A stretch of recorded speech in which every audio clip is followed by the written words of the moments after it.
اکثر ہمارے ساتھ کچھ ایسا ہونے لگتا ہے کہ ہم کسی چیز کے موجود نہ ہونے کے باوجود اس کو محسوس کر لیتے ہیں۔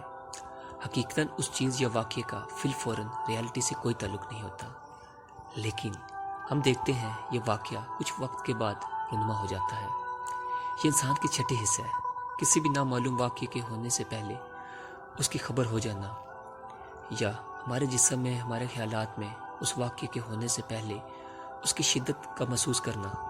چھٹی حص کسی بھی انسان کے اندر ایک غیر معمولی صلاحیت کا نام ہے۔ آنے والی واقعے کے احساس کو مستقبل سے پہلے حال ہی میں محسوس کر لینا۔ اکثر میں نے اپنی زندگی میں کچھ اچھا اور برا ہونے کے احساس کو پہلے ہی محسوس کرنے کا تجربہ کیا ہے۔ دل میں ایک عجیب سی خوشی کی لہر کا پیدا ہو جانا، کچھ اچھے ہونے کی طرف اشارہ لگتا ہے۔ دل کے بے چین ہو جانے کو میں نے خود پر کچھ برا ہو جانے کی طرف تجربہ کیا ہے۔ عام طور پر ہر انسان 5 حواس کے بارے میں جانتا ہے، جس کا استعمال انسان اپنی روزمرہ کی روٹین میں کرتا رہتا ہے، لیکن چھٹی حص جس کا تجربہ ایک غیر معمولی ہے، اس پر کسی انسان کا خود اختیار نہیں ہوتا۔ یہ اللہ تعالیٰ کی مرضی سے اپنی موجودگی کا پتہ دلاتی ہے۔ چھٹی حص کا استعمال اللہ پاک کی طرف سے ایک دین ہے، جس کا اختیار ہر کسی کے پاس نہیں ہوتا۔ اللہ پاک کے چند ہی لوگ ایسے ہوتے ہیں جن کو صلاحیت سے نوازا جاتا ہے۔ یہی صلاحیت ہمارے روحان کو طاقتور بناتی ہے۔ میرا یہ ماننا ہے اللہ پاک چھٹی حص کی صلاحیت شاید اپنے خاص اور پسندیدہ لوگوں کو ہی دیتے ہیں۔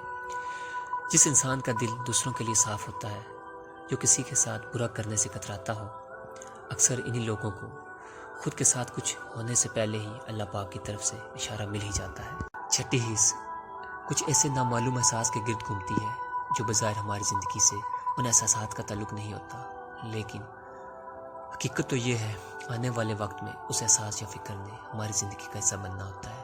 یہ دل میں پیدا ہونے والا ایسا احساس ہوتا ہے جس کا کوئی وجود تو نہیں ہوتا، جس کو ہماری آنکھ کی بنائی نہیں دیکھ سکتی، لیکن وقت کے ساتھ اس احساس کا پورا ہونا لازم ہوتا ہے۔